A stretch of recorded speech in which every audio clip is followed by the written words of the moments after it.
kadanya nih, ujar baginda Rasul sallallahu alaihi wasallam, paling kadanya hati kita itu menolak perbuatan mungkar yang dilakukan oleh orang-orang yang ada di sekitar kita. Alhamdulillah,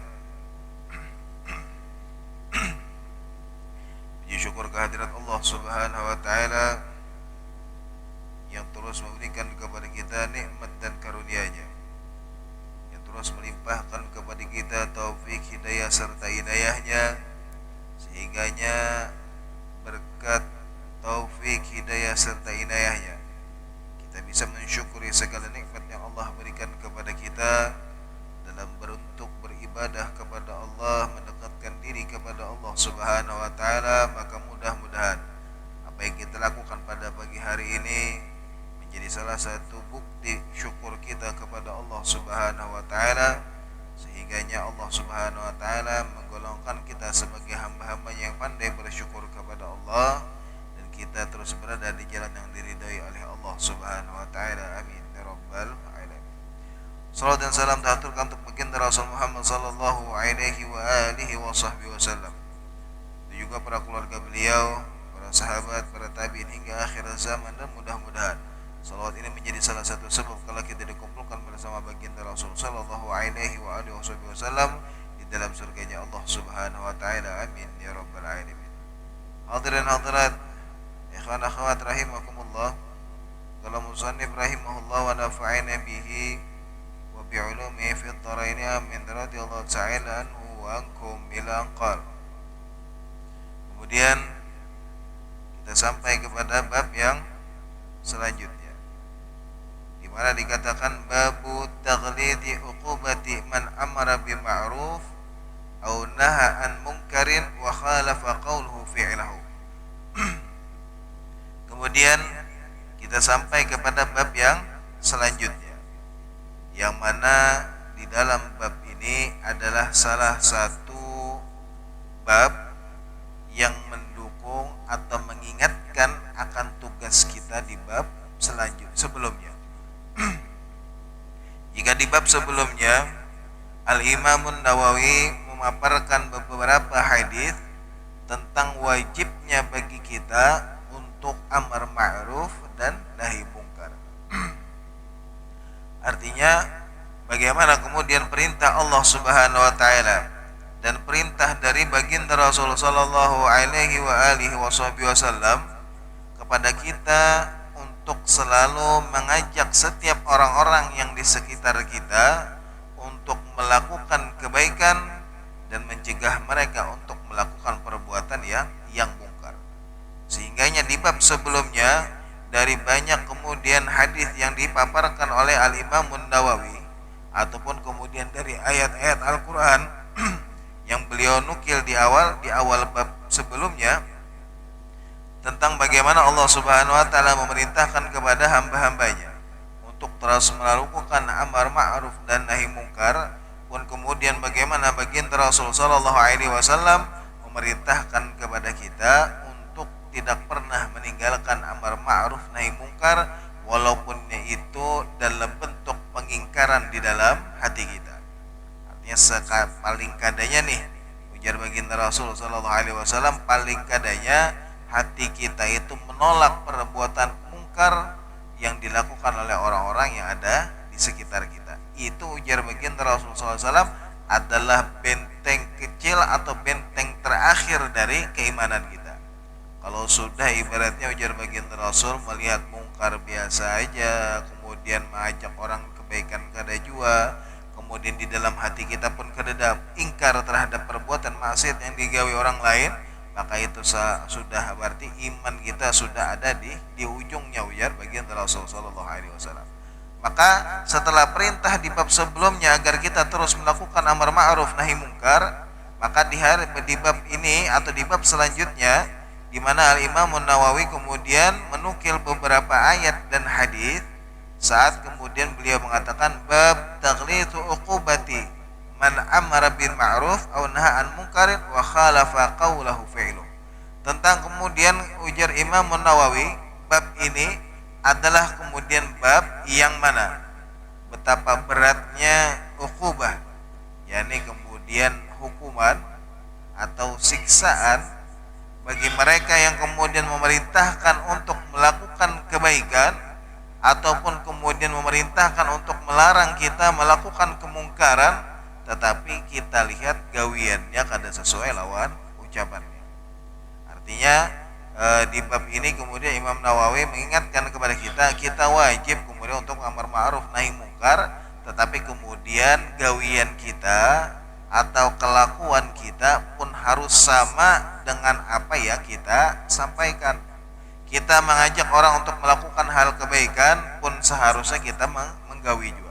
Kita kemudian melarang orang untuk melakukan perbuatan mungkar, kita pun harus menjadi orang yang pertama menjauhi yang namanya kemungkaran. Bukan kemudian ujar Imam Nawawi sebaliknya, kita memerintahkan orang melakukan kebaikan, kita meninggalkan. Kita menyuruh orang untuk meninggalkan kemungkaran, tetapi justru kita yang menggawi. Maka orang-orang seperti ini ujar Imam Nawawi akan mendapatkan siksaan atau kemudian adab yang berat. Sehingganya di awal bab kemudian beliau mengatakan kalau Allah Ta'ala, beliau menukil satu ayat di mana Allah Subhanahu wa taala berfirman, "Atamuruna an-nasa bil birri wa tansawna anfusakum wa antum tatluna al-kitab afala ta'qilun." Di mana Allah Subhanahu wa taala berfirman, kata Allah Subhanahu wa taala, "Atamuruna an-nasa bil birri." Apakah kalian semua, kata Allah Subhanahu wa taala, memerintahkan orang lain untuk melakukan kebaikan, wa tansawna anfusakum, dan kemudian kalian melalaikan diri kalian sendiri. Artinya kita nih memerintah orang untuk kemudian melakukan hal-hal yang baik, tetapi justru kita kemudian lalai akan perintah kita tersebut. Wa antum tatlunal kitab, padahal kalian membaca tentang apa-apa yang diturunkan oleh Allah Subhanahu wa taala, afala ta'qilun, apakah kalian tidak memiliki akal, kata Allah Subhanahu wa taala.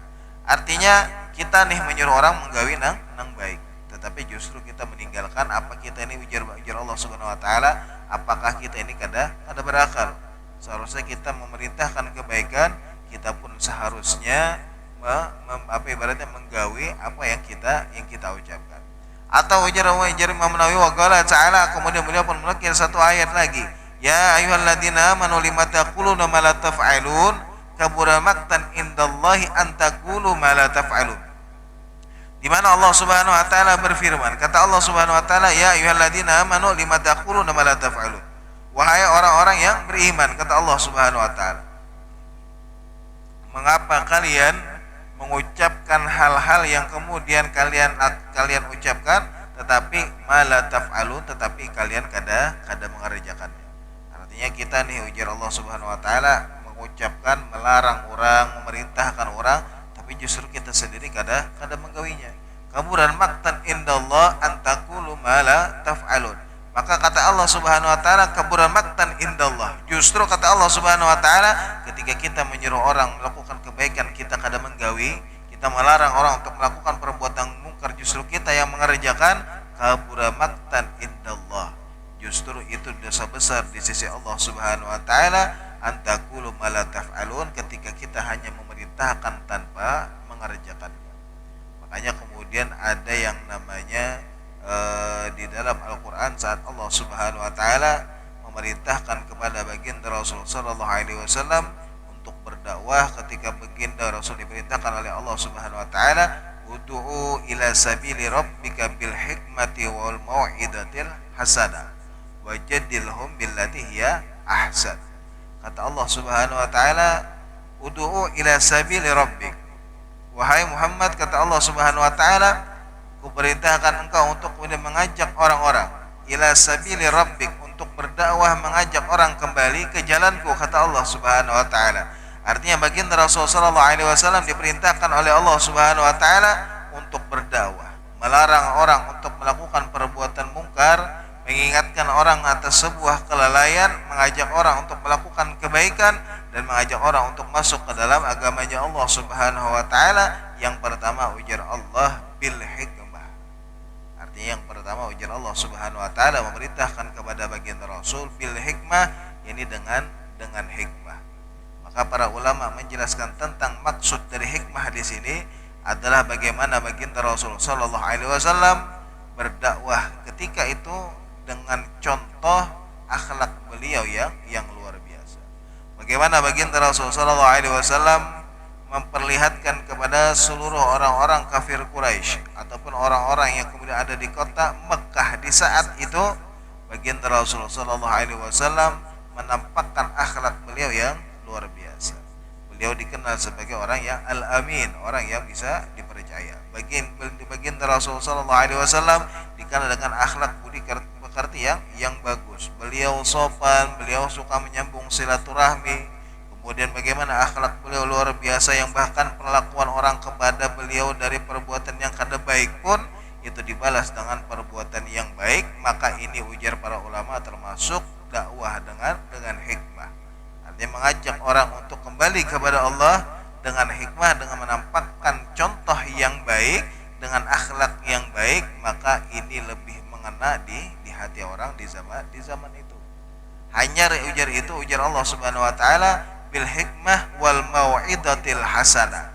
Artinya kemudian setelah itu baru kemudian perintah Allah Subhanahu wa taala kepada baginda Rasul berdakwah itu hanya dengan mau'idah hasanah, atau kemudian dengan nasihat, atau kemudian dengan ceramah, atau kemudian dengan menyampaikan ayat-ayat Allah Subhanahu wa taala.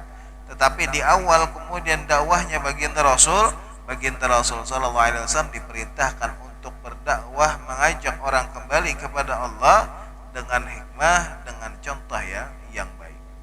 Ini yang kemudian diajarkan atau diperintahkan oleh Allah Subhanahu wa taala kepada baginda Rasul sallallahu alaihi wasallam. Artinya dengan hikmah atau dengan contoh yang baik, dengan akhlak beliau yang baik, maka ini termasuk dakwah dengan hikmah. Setelah itu baru kemudian perintah Allah turun dengan wal mau'idatil hasanah, dengan kalimat atau nasihat yang baik, di mana baginda Rasul sallallahu alaihi wasallam menyampaikan firman-firman ya Allah Subhanahu wa taala yang Allah turunkan kepada baginda Rasul disampaikan kepada orang-orang di zaman itu. Artinya setelah dengan hikmah, ketika orang melihat akhlaknya baginda Rasul sehingganya mereka kemudian mempercayai baginda Rasul sallallahu alaihi wasallam bahwa baginda Rasul adalah orang yang paling amanah di zamannya, orang yang paling jujur di zamannya, sehingganya semuanya memuji akhlak baginda Rasul sallallahu alaihi wasallam. Ini contoh dari baginda Rasul berdakwah dengan hikmah terlebih dahulu, baru kemudian mau'idatil hasanah, yakni kemudian dengan nasihat-nasihat yang baik. Kalaupun kemudian dua ini ujar Allah Subhanahu wa taala, dua cara ini kada ada pengaruhnya kepada orang-orang yang didakwahi lawan baginda Rasul, maka ujar baginda Rasul, maka ujar Allah Subhanahu wa taala, wajadilhum billati hiya ahsan, jika mereka mengajak engkau untuk ibaratnya berdebat lah. Artinya mereka menolak baginda Rasul, kada terima apa yang disampaikan oleh baginda Rasul sallallahu alaihi wasallam, maka ujar Allah Subhanahu wa taala, wajadilhum billati hiya ahsan, maka ladenilah setiap penolakan dari mereka tetapi dengan cara yang bagus. Ya, tetap dengan cara atau dengan akhlak yang baik, bukan kemudian ibaratnya baka kancangan, baka karasan, kada, tetapi dengan cara yang baik juga, perintah dari Allah Subhanahu wa taala. Makanya kemudian di sini mana Allah Subhanahu wa taala mengingatkan kepada kita tentang bagaimana ujar Allah Subhanahu wa taala agar apa yang kita sampaikan pun kita menggawi juga, lawan kemudian apa yang kita larang kepada orang pun kita harus menjauhinya juga. Jangan ibaratnya kita menyuruh orang berbuat baik, kita kada menggawi, giliran kita melarang malah justru kita mengerjakannya. Naudzubillah, maka itu ujar Allah Subhanahu wa taala termasuk dosa yang besar. Kemudian waqala ta'ala ikhbaran an Syu'aib sallallahu alaihi wasallam. Kemudian Allah Subhanahu wa taala berfirman tentang memberitahu tentang apa yang terjadi kepada Nabi Allah Syu'aib alaihi salam. Kata Allah Subhanahu wa taala, "Wa ma uridu an ukhalifakum ila ma anhaakum anhu." Kata Nabi Allah Syu'aib, atau kata Allah Subhanahu wa taala bercerita tentang Nabi Allah Syu'aib, di mana kemudian beliau mengatakan, "Wa ma uridu an ukhalifakum ila ma anhaakum anhu." Dan kemudian kata Nabi Allah Syu'aib, dan kemudian wa ma uridu, dan sesungguhnya kata beliau, aku tidak pernah ukhalifakum, sedikit pun kemudian menyalahi atau kemudian berbeda dengan kalian dalam hal-hal yang kemudian aku larang kepada kalian. Artinya maksudnya kemudian Nabi Allah Syu'aib pun kemudian ketika memerintahkan orang lain untuk meninggalkan kemungkaran, pun beliau menjadi orang yang pertama untuk meninggalkan kemungkaran kemungkaran tersebut. Artinya kemudian bagaimana saat Nabi Allah Syuaib bukan hanya melarang, tetapi kemudian pun beliau memberikan contoh kepada orang yang beliau dakwahi. Sehingganya kemudian di selanjutnya Al-Imam Nawawi menukil sebuah hadits yang diriwayatkan oleh Abi Zaid Usamah bin Zaid. Wa an Abi Zaid Usamah bin Zaid Harithah radhiyallahu ta'ala anhuma qala sami'tu Rasulullah sallallahu alaihi wasallam yaqul yu'ta birrajuli yawmal qiyamah fayulqa fin nari fatantaliku aqtabu batnihi fayaduru biha kama yaduru himaru firha fayajtami'u ilayhi ahlun nar fayaqulu ya fulan malak alam takun ta'muru bil ma'ruf wa tanha 'anil munkar fayaqulu bala kuntu amuru bil ma'ruf wa la atih wa anha 'anil munkari wa atihi muttafaqun 'alaih. Qauluhu ta'ala qauluhu tandaliku bidalil muhmalah wa ma'nahu takhruju wal aqtabu al ama wahiduha qitbun. Kemudian di dalam hadis yang diriwayatkan oleh Sayyidina Abu Zaid Usamah bin Zaid, di mana kemudian beliau mengatakan sami'tu Rasulullah sallallahu alaihi wasallam, yang aku mendengar baginda Rasul bersabda yu'ta birrajuli yaumal qiyamah fayulqa finnar.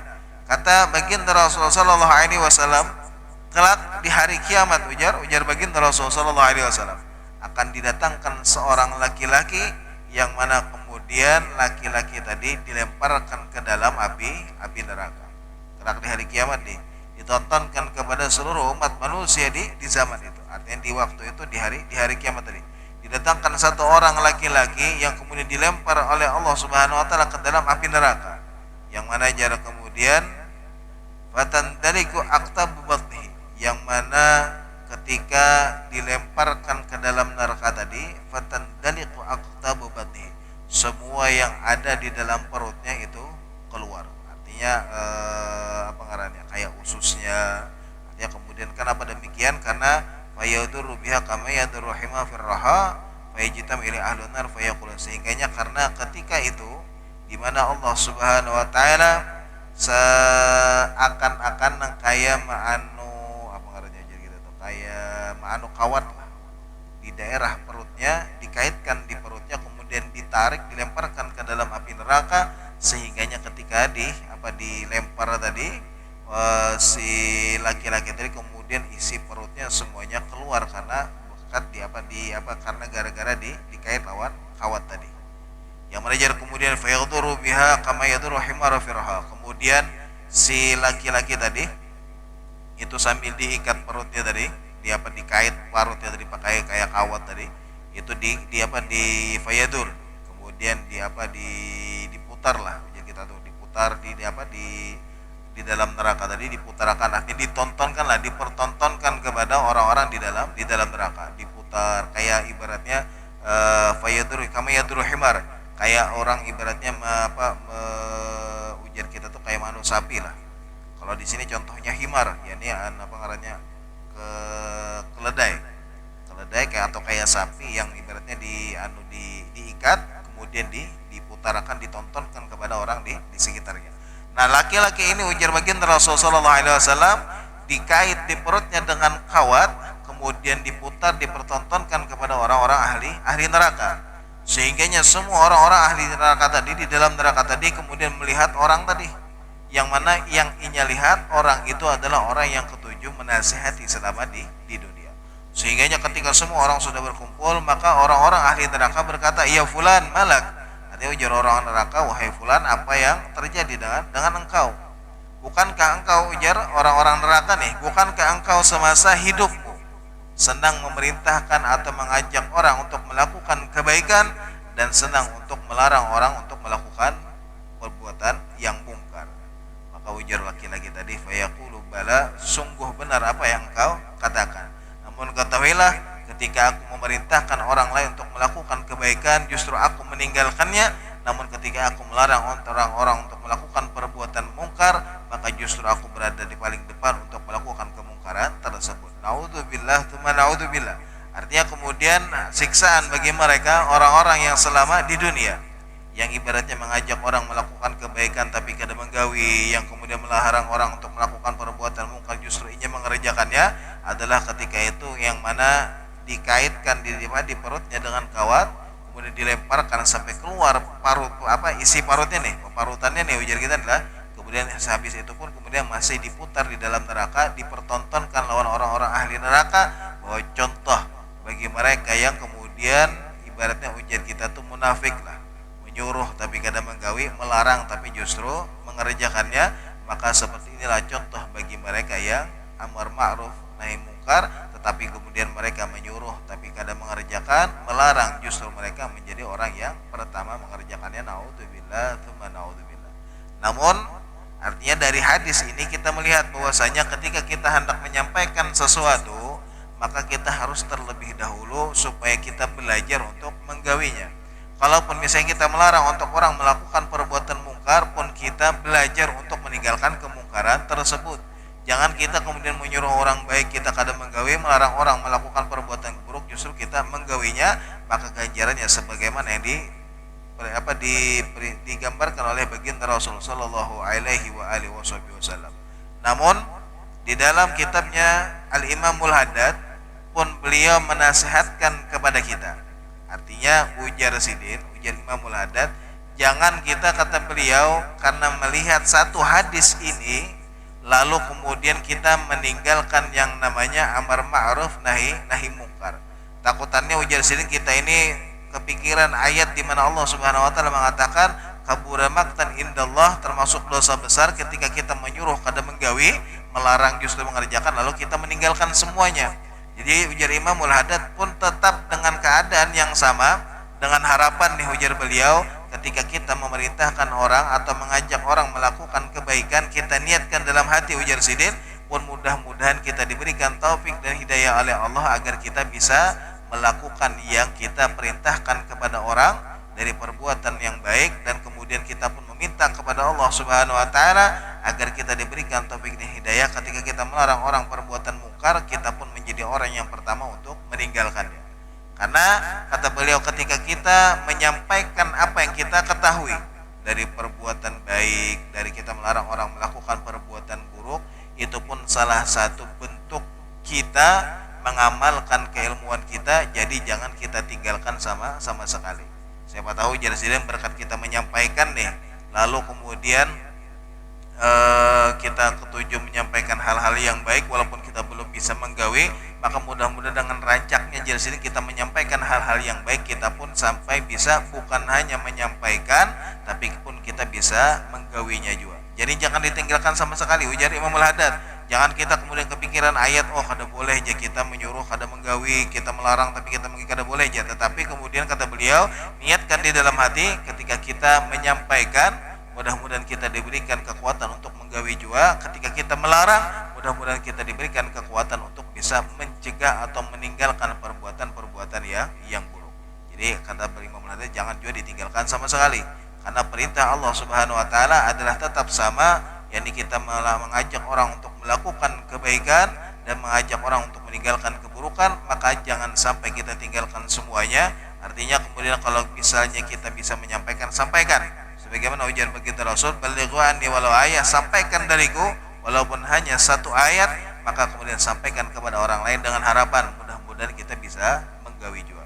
Makanya kemudian seperti misalnya yang pernah dilakukan para ulama-ulama kita dahulu, bagaimana mereka kemudian memerintahkan kepada kita untuk melakukan kebaikan, untuk meninggalkan kemungkaran, maka itu semua adalah bentuk pengamalan mereka kepada keilmuan mereka, namun mereka pun memberikan contoh dengan perbuatan yang serupa. Artinya kada hanya menyuruh aja, tetapi memberikan contoh kemudian untuk melakukan hal-hal yang baik.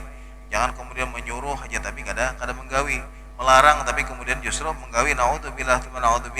Maka di dalam bab ini bagaimana kemudian Al-Imam Nawawi mengingatkan kepada kita tentang ayat-ayat Al-Quran dan hadis dari baginda Rasul sallallahu alaihi wasallam, bahwa yang namanya amar ma'ruf dan nahi mungkar itu adalah sebuah perbuatan yang wajib, namun harus dibarengi atau ibaratnya dibuktikan dengan pengamalan kita dengan apa yang kita sampaikan. Jangan hanya sekedar kita menyampaikan tapi kada ada gawiannya lah. Menyuruh kada menggawi, kemudian kita menyuruh orang meninggalkan, justru kita yang mengerjakan. Naudzubillah. Maka dari bab ini kita belajar tentang bagaimana Allah Subhanahu wa taala memerintahkan kepada kita bukan hanya menyampaikan, tetapi kita dituntut untuk membuktikan dengan amal yang kita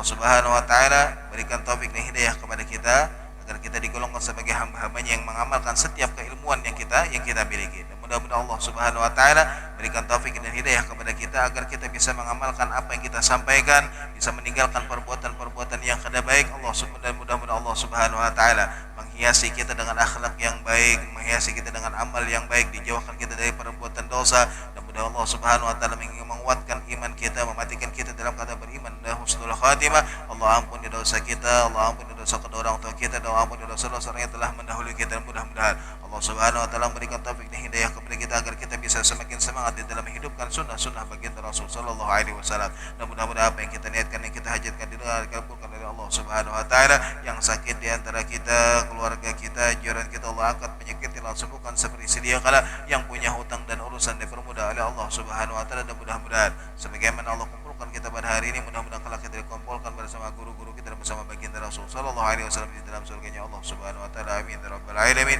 Ala hadhihi niyah wa kullu niyatin salihah wa ila hadratin Nabi Muhammad